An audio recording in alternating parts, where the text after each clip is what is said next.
All right, welcome back to the Cavia Theater here in downtown Denver, Colorado. My name's Miles Dunklin. We got our final team of the day, the CSU Pueblo Thunderwolves, and maybe save the best for last here with the reigning conference champions. And I got Philip Vigil, Marcellus Honeycutt, and AJ Jordan over there. So, guys, congratulations on another great year last year. Coach, I'll give you kind of a chance to have the floor and give kind of the State of the Union about your football team here coming into 2026. Yeah, thanks, Miles. I first off just want to say thank you to the RMAC for putting on such an unbelievable event. You know, it's a really special thing. You know, yesterday we got to go to the Children's Hospital. Today we had a young man that was here interviewing these guys from the Children's Hospital. And whenever you're able to do that, it really puts things in perspective how not important football really is. And there's a lot of kids that are battling for their lives over there. And it's a great event. It's always our guys have a lot of fun. I know the coaches have a lot of fun with it too. Second off, I just want to say thank you to CSU Pueblo, the administration, the president, for entrusting me to be able to lead this program. It's a storied program, obviously, that Coach Riston has built, and I do my best every single day to make sure those guys are proud. And then lastly, but definitely not least, is I want to thank our families. You know, this time of year is always very bittersweet for me. I'll be honest with you. Because I'm very excited, obviously, about what's going to happen and the season that's ahead. But I'm also always a little bit bummed out of the sacrifices that I know our families and our wives make. And so I just want to say thank you to my wife and all of our coaches' wives and our kids for the sacrifice that they go through every single year to allow us to do what we love. As we move into the 2026 season, really excited about this team. Really excited about the work that they've put into this point. I think, you know, for us, we feel that everything that we've got since we've been there has been earned, and it's been earned with sweat equity. And we understand that winning a championship is a hard thing to do. Winning back-to-back is even harder. But we're not trying to replicate those results. We're trying to replicate the process that got us there. And these guys have leaned into that. And our attendance, our energy over the summer has been better than it's ever been since we've been here. You know, we had a staff meeting on Monday, and Coach Harris, our director of sports performance, he echoed the same thing. He's like, man, this group they've shown up in droves every single day, and they have a great energy and great attitude when they come into the weight room. And it's been a great summer, been a great off season, and really look forward to August 1st. All right, well, Coach, you know, first question out of the gate here. Obviously, you want to stay right where you've been, at the top of the league. With so many new faces, there are a lot of really great talent leaving. How do you make sure that you reload and do it again in 2026? Yeah, I think, you know, the era of college football nowadays is what it is, right? With the transfer portal and things of that nature. For us as coaches, I think we've had to adjust how we plan. And so really for us at CSU Pueblo, for me, it's how can we be as good as we can be next year? And so we plan for that. And for those guys that were able to move on and move up, you know, we had 6 underclassmen that started for us last year. Every single one of those kids that got in the portal moved up. And some of them are making a lot more money than I am. But I'm happy for them, you know, I really am. And I think, you know, as a coach, you can bury your head in the sand and you can become bitter, and you can, you know, oh, I was the only one to offer this kid or develop this kid or whatever, or you can help them. And we choose to help them. And we really believe that no matter where you want to go play in the NFL, CSU Pueblo has proven that they can put you in the NFL. Sure. You want to go play Division I football? Well, we've proven we can put you at the Division I level too. And so, yes, it does make it difficult when you lose some of those guys, but our coaches did an unbelievable job over winter to identify the right people to bring into CSU Pueblo. And that's really what it's about. It's about, obviously, talent. There has to be a base level of talent there. But after that, it's character. And do these people fit who we are and what we want to be? And we did a great job identifying talent. We've been able to show these young men that chose to come to our program what it's like to be a Thunderwolf, and they've taken that and they've ran with it all spring and all summer. Right, and like I said, I think it's a compliment to your program. I said the same thing to Bob Stitt, and its success to help get those guys, you know, to another level or whatever their goal is. Right, you had 28 seniors as well last year, so just a lot to replace there. So tell us about the guys that you have coming back that you're excited about. Maybe speak to these two gentlemen here to your left. I mean, there's a lot of guys that we have coming back that maybe weren't the starters last year, but played a ton of reps for us. And so, you know, when they're able to couple that with, you know, they're excited for their time to shine. And then you've got some transfers that are coming in, and even some freshmen that might be able to make a push to make some playing time this year. But next to me, obviously, I've got two guys that are very special to me. We've got Marcellus Honeycutt Jr. Both these guys are Colorado kids, and then AJ Jordan as well. They both have brought a tremendous amount, not only of talent, but of leadership into our program. Really excited about this next season for both of them, because I think this next season is going to be a breakout year for both of these guys. Now, Coach, it seems like whoever you've had in there, you guys have been able to score some points, move the ball up and down the field.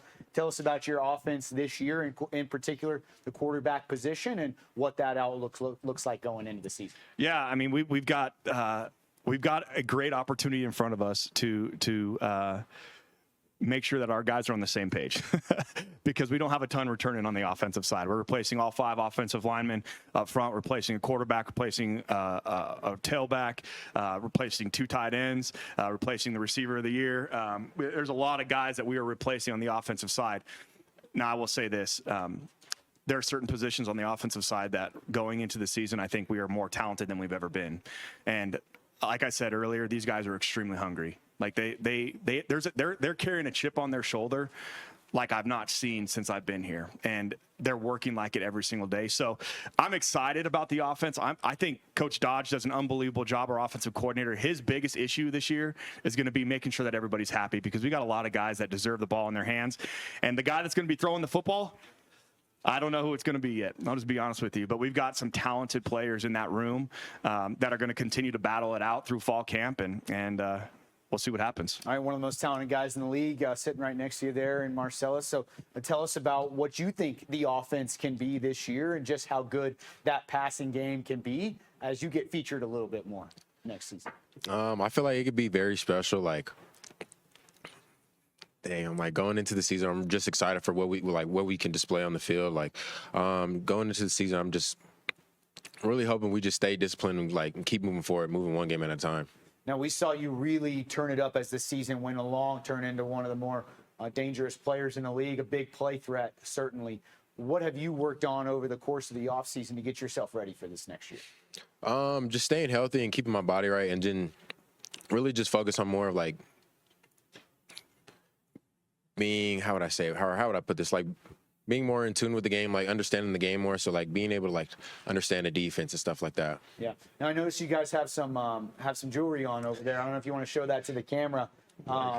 So you don't get too many chances to wear those things, but that's pretty cool. So tell us about that, coming in as the team that is wearing the hardware, and coming in as a team that's everybody wants to beat, certainly when they look at their schedule. I would say it's an honor to wear one of these and just to even earn one of these. But at the end of the day, how would I say it? Like, I'm not here to really chase accolades or anything. Like, I just want to help the team win and just become better each day at the end of the day. Yeah. AJ, talk about the what Coach Vigil said about a little bit of a chip on your shoulder, right, that you guys have there at Pueblo. And that might not be something that's a traditional take for a team that has a lot of success, a team that does have the hardware. Usually you're talking about the little guy, the underdog that has the chip on your shoulder. So what does that mean to you? I mean, I definitely would say, like you had said, we're the team that everyone wants to beat. And part of that, you could take it disrespectfully, or you could take it as a challenge. And, we like to be challenged for sure. And just, the chip, it could be characterized by like, as a team leader, I'm trying to get guys to get out and do extra work, do more, right? Because more is always required. But, I'll text a young guy, all right, we're going to go at this time. And he's texting me, no, I already went, but I'll go again.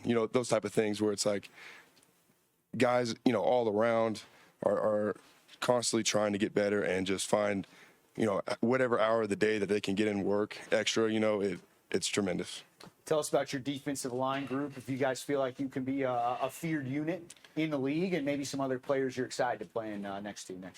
For sure. I mean, there, like Coach Vigil said, that, a lot of our guys that weren't the starters, but they've got so many reps, and, over the spring have developed tremendously. I mean, Ian Ortiz is going to be a guy you're going to need to watch. Mario Rivas is going to be a guy you're going to need to watch. Jalen Talbooth, Aiden Alfosio, Michael Lutu, a senior coming up. And we got, 2 guys from the that were Lone Star, all conference guys that came in, and they're dogs too. So, our whole D line, we feel really confident. All right, Coach, tell us about some of your new hires on your staff. Nima there on the defensive side, new offensive line coach as well. How important are those guys, and how are they fitting in with your program so far?